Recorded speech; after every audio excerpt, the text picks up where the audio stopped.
हे पुरुषोत्तमम, जगत के मालिक, विश्व के पिता, परम पिता, आज वो राज भिखारी बनकर सबके सामने अपने दोनों बाहु को फैलाकर कोमल हृदय से प्रेम भरे सुर में सबसे भिक्षा मांगते हैं। जानते हैं वो कौन सी भिक्षा है? वो है मनुष्य भिक्षा। वो हम सबको पाना चाहते हैं, हम सबको अपने पास रखना चाहता है।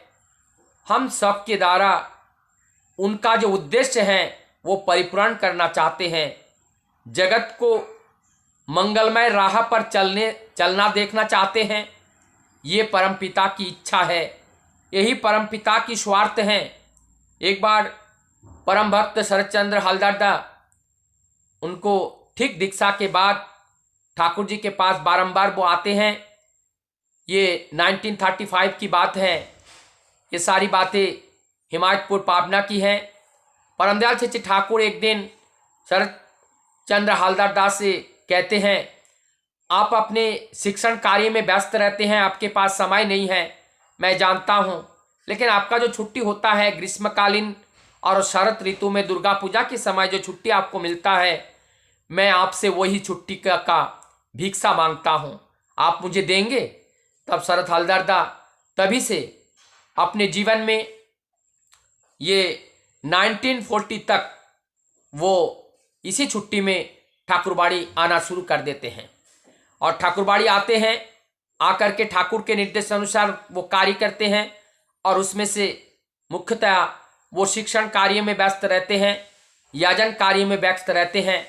वो बहुत बड़े सुवक्ता थे और उनकी याजन शक्ति इतनी थी, जिनसे ठाकुर जी की बात करते थे वो व्यक्ति मुक्त हो जाते थे, प्रेरित हो जाते थे और बाध्य होते थे ठाकुर जी को जानने के लिए, ठाकुर जी को मानने के लिए, ठाकुर जी को ग्रहण करने के लिए। अंततगतवा ठाकुर के श्री चरण में वो आ जाते थे, ठाकुर जी भी खुश होते थे। ऐसा कार्य चलता रहा। इसी कार्य में, इसी बीच में और हमारे सत्संग जगत के एक भक्त प्रवर अनंत महाराज का इस लोक को त्याग करके चले जाते हैं, परलोक गमन होते हैं और वो परमधाम प्राप्ति होते हैं। और ठीक उसके बाद, ये 1935 की ही बात है, उसके बाद हमारे जो कृष्ण प्रसन्न भट्टाचार्य दादा हैं, कृष्ण प्रसन्न भट्टाचार्य दादा को प्रतिरिक्ति के लिए पद में ठाकुर जी उनको लाते हैं। और उसके बाद ऋतिकाचार्य का जो कार्यभार है परमदयाल चेचे ठाकुर हमारे कृष्णदा के ऊपर सौंपते हैं और कृष्णदा इस कार्य को निभाते हुए आगे बढ़ते चले जाते हैं। और इसी बीच में हमारे जो शरतचंद्र हलदरदा के जीवन में परिवर्तन आती है और उनका जीवन में भी जब ये परिवर्तन आता जाता है, उनको भी ठाकुर जी से प्रतिरिक्ति का पांजा मिलता है। और उसके बाद ठाकुर जी का इस कार्य में वो कूद पड़ते हैं। हर जगह ठाकुर जी इस कार्य के लिए जाते हैं और अंततगतवा वो उन्होंने 1940 को सपरिवार आश्रम में आ जाते हैं और जीवन में प्रतिज्ञा करते हैं।